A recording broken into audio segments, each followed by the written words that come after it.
Okay sir. అందరికి నమస్కారం అండి. మనకి ఈ maintenance and welfare of parents and senior citizen act 2007 కింద ఎస్డిఎంస్ అంటే సబ్ డివిజనల్ మెజిస్ట్రేట్స్ని వారి యొక్క వాళ్ళని జడ్జిగా నియమిస్తూ ట్రిబ్యునల్స్ అనేవి ఫామ్ చేయడం జరిగాయి. ఇది 2007లో మొత్తం ఇండియా గవర్నమెంట్ వైజ్ అంతా కూడా జరిగింది. ఇండియా వైడ్ అంతా కూడా సెంట్రల్ గవర్నమెంట్ ఆఫ్ ఇండియా చేయడం జరిగింది. సో దీంట్లో ముఖ్యంగా ఏంటంటే మన ఒక పేరెంట్స్ ఎవరైతే ఉన్నారో, ముఖ్యంగా సీనియర్ సిటిజన్స్ ఎవరైతే ఉన్నారో, అంటే తల్లి కానీ తండ్రి కానీ, వీళ్ళని వాళ్ళ బిడ్డలు అంటే కొడుకు కానీ కూతురు కానీ అల్లుళ్ళు కానీ వీళ్ళు ఎవరైనా కానీ సరిగ్గా చూసుకోకపోతే వారి మీద అంటే వాళ్ళని చూసుకోవడానికి తగిన ఏర్పాట్లు చేయవచ్చు అని ఈ యాక్ట్ ప్రకారం ఉంది. సో దీని కింద ఎలా అంటే, ఫర్ ఎగ్జాంపుల్ తండ్రి కానీ పిల్లలు కానీ ఎవరన్నా సరే, కొడుకు కానీ కూతురు కానీ, వీళ్ళ ప్రతి ఒక్కరి నుంచి కూడా అంటే వీళ్ళ తండ్రికి కానీ తల్లికి కానీ 10,000 రూపాయల వరకు మెయింటెనెన్స్ కింద వాళ్ళని ఇప్పించగలవచ్చు. అలాగే వాళ్ళ ఇంట్లో ఏదైతే ఇల్లు ఉందో దాంట్లో వాళ్ళకు సపరేట్ రూము, టేబుల్, ఇవన్నీ అంటే మంచము, వాష్రూమ్, ఇవన్నీ కూడా ఏర్పరచేయడానికి అధికారం కల్పిస్తున్నారు. రెండోది ఏంటంటే, దీంట్లో ఏదైనా సరే 90 రోజుల్లో దీన్ని క్లియర్ చేయాల్సిన అవసరం ఉంది. నెక్స్ట్ ఇంకోటి వచ్చేసి, ఎటువంటి లీగల్ ప్రాక్టీషనర్స్ అంటే మామూలుగా లీగల్ ప్రాక్టీషనర్స్ లాయర్స్ కానీ ఎవరైనా కానీ ఇందులో ఇన్వాల్వ్ అవ్వకూడదు. అంటే ఎవరైతే అర్జీదారులు ఉంటారో, మనకి సీనియర్ సిటిజన్స్ ఎవరైతే ఉంటారో వాళ్ళు వాళ్ళ పిల్లల మధ్యన జరిగే ఒక కన్సిలేషన్ యాక్ట్ మాత్రమే, అంటే వాళ్ళిద్దరి మధ్యన కుదించే ఒప్పందం. నెక్స్ట్ ఇంకోటి వచ్చేసి, దీంట్లో రిజిస్ట్రేషన్ అనేది అంటే ఫర్ ఎగ్జాంపుల్ తండ్రి కానీ తల్లి కానీ కొడుక్కి కానీ కూతురికి కానీ నన్ను చూసుకుంటామన్న నమ్మకంతో మీకు ఈ ఆస్తిని రాసిస్తున్నా అని గిఫ్టెడ్ కానీ ఇచ్చేటప్పుడు, రిజిస్ట్రేషన్ చేసేటప్పుడు గిఫ్టెడ్ కింద ఈ క్లాస్ కానీ ఉంటే వాళ్ళకి ఇచ్చిన ప్రాపర్టీ ఏదైనా సరే, పొలం కానీ ఇల్లు కానీ వేరే ఆస్తులు ఏమైనా కానీ క్యాన్సిల్ చేసేసి తిరిగి మళ్ళీ తల్లిదండ్రుల పేరిట పెడతామన్నమాట. సో మామూలుగా ఏం జరుగుతుందంటే, ఇన్ జనరల్గా తల్లిదండ్రుల్ని ఒకసారి ఆస్తి రాసిచ్చేశాక పిల్లలు వాళ్ళ ఇంటి నుంచి బయట పంపించడం కానీ అలా జరుగుతుంది. సో మీ అందరి క్లారిటీగా ఏం చెప్తున్నామంటే, ఈ క్లాజ్ ఏదైతే ఉందో, ముఖ్యంగా సీనియర్ సిటిజన్స్ ఎవరైతే ఉన్నారో, ఈ క్లాజ్ ఏదైతే ఉందో అంటే నన్ను చూసుకుంటామని నమ్మకంతో ఫ్యూచర్లో ఈ క్లాజ్ అనేది రిజిస్ట్రేషన్ డాక్యుమెంట్లో ఖచ్చితంగా ఉండాలి. సో మీరు ఎప్పుడన్నా మీ గిఫ్టెడ్ కింద ఇచ్చేటప్పుడు ముఖ్యంగా తల్లిదండ్రులు ఈ క్లాస్ ఉండేటట్టు చూసుకోవాలని కోరుకుంటున్నాను అందరినీ కూడా. ముఖ్యంగా ఎవరైతే డాక్యుమెంట్ రైటర్స్ కానీ వాళ్ళు కానీ ఎవరైతే ఉంటే గిఫ్టెడ్ కింద ఇచ్చేటప్పుడు ఈ క్లాస్ అనేది కానీ పెడితే కనుక దీన్ని రిజిస్ట్రేషన్ క్యాన్సిల్ చేయడానికి సులభంగా ఉంటుంది. ఒకవేళ ఇలా చేయకపోతే నేను క్యాన్సిల్ చేసిన తర్వాత కూడా హైకోర్టులో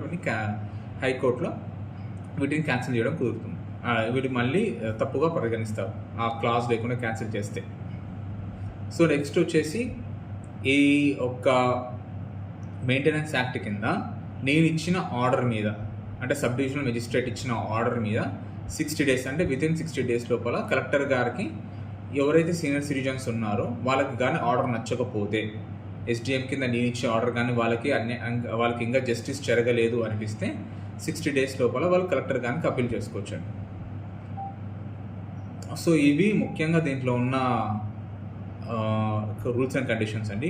దీంట్లో ఇంకా ఈ యాక్ట్లో పవర్ఫుల్నెస్ ఏంటంటే, ఒకవేళ నేను ఇచ్చిన ఆర్డర్ ప్రకారం అంటే ఫర్ ఎగ్జాంపుల్ కొడుకు కానీ కూతురు కానీ ప్రతి నెల 10,000 రూపాయలు తండ్రికి కట్టాలి అంటే పే చేయాలి అనే దాన్ని కానీ వాళ్ళకి ఉల్లంఘించినట్లయితే, వాళ్ళకి కట్టకపోయినట్లయితే వాళ్ళకి ఫర్ ఎగ్జాంపుల్ వాళ్ళకి ఒక ఆస్తి ఉంది, దాన్ని జప్తు చేయడం జరుగుతుంది.